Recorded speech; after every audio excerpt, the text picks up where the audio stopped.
Here are the top 5 mobile home repair issues that can sink a deal. If you are new to mobile home flipping, you definitely want to make sure that you subscribe to my channel because I put videos like this out every single day for you guys so that you understand the ins and outs of mobile home flipping and investing. Flipping in particular, I have been flipping mobile homes and trailer parks since 2019 and sharing my knowledge with you guys so that you can learn from my mistakes and you don't make the same ones that I made in the beginning.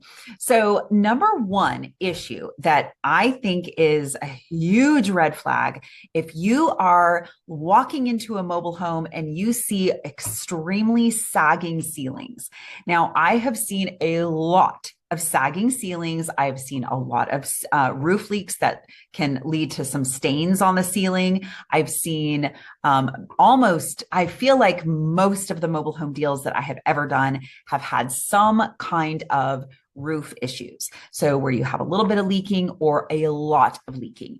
Now, the ones that have a little bit of leaking, I do not feel like those are deal breakers. Those are easy to spot those issues because if you've got a tiny little, like a little crack in the metal roof that has led to some water intrusion into the home itself, and keep in mind, there's no attic space with these homes. So any amount of leaking, you're most likely going to see it when you walk into the home. You're going to be able to see it on the ceiling. So this will lead to a stain on the ceiling. So if that's the case, then I usually investigate further.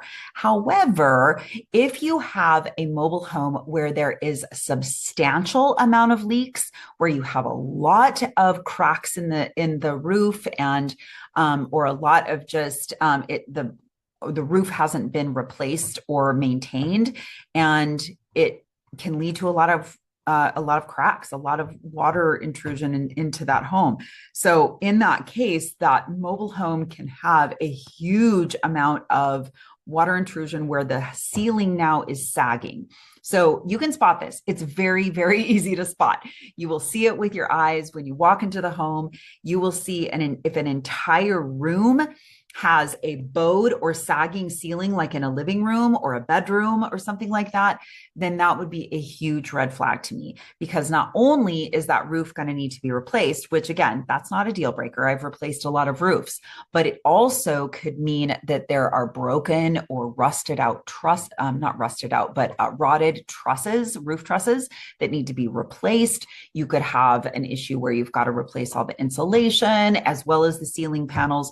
So to me, in the beginning, especially if you're just starting out, I would say those would be a deal breaker. That would be a repair issue that could absolutely sink a deal because you don't know exactly what is going on once you take out those ceiling panels. Number two issue that that to me can sink a deal are wiring that needs to be replaced. So if you have an older mobile home where it's got a lot of faulty wiring, it's got a lot of issues where there's grounding issues with wiring, there's improperly grounded or just wonky connections in the wiring. I've seen that a lot with mobile homes where one half of the mobile home is working and they've sort of tried to like the previous homeowner has like tried to jerry rig some kind of fix for the other half of the mobile home. And so they're kind of connected in this weird way.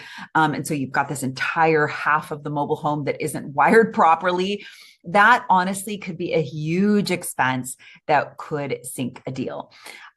You could also have the third issue is plumbing that needs to be entirely replaced.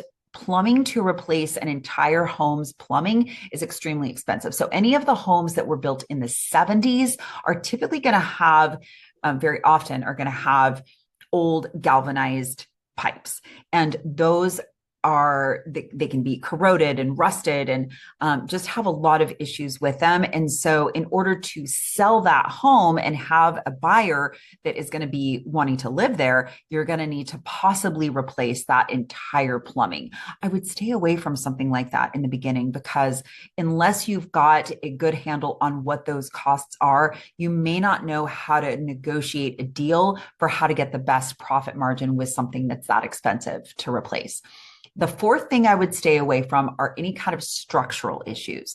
So structural meaning the frame somehow has been rotted out because of the moisture damage. So moisture is the number one enemy of a mobile home.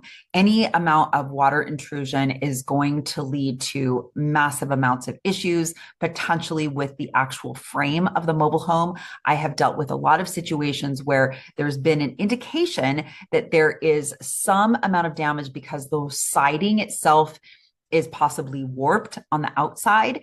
And once you tear back that siding, you see that there's more issues going on. That water has gone into the home. It has damaged the structure of the home. And now you also have an issue with the internal, like either the drywall or the paneling inside that home is now affected. And you've got to replace all of that.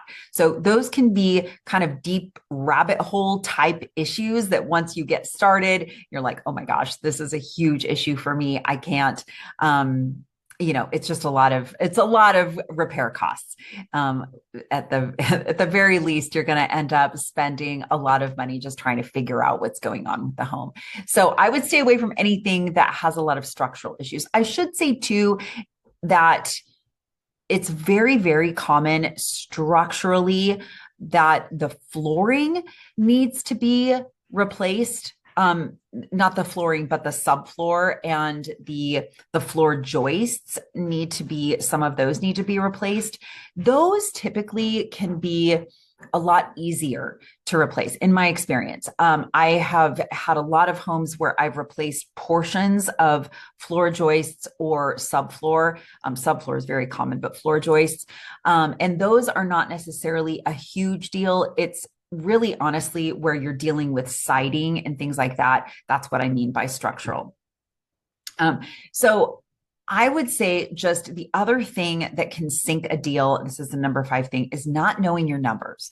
So not knowing how to calculate your numbers in the beginning before you buy the home. This is massively important that you negotiate a price that's going to give you the profit margin that you want. So I am going to link for you down below a video on how to figure out your numbers for a deal. So I recommend watching that video, and I will see you in the next video.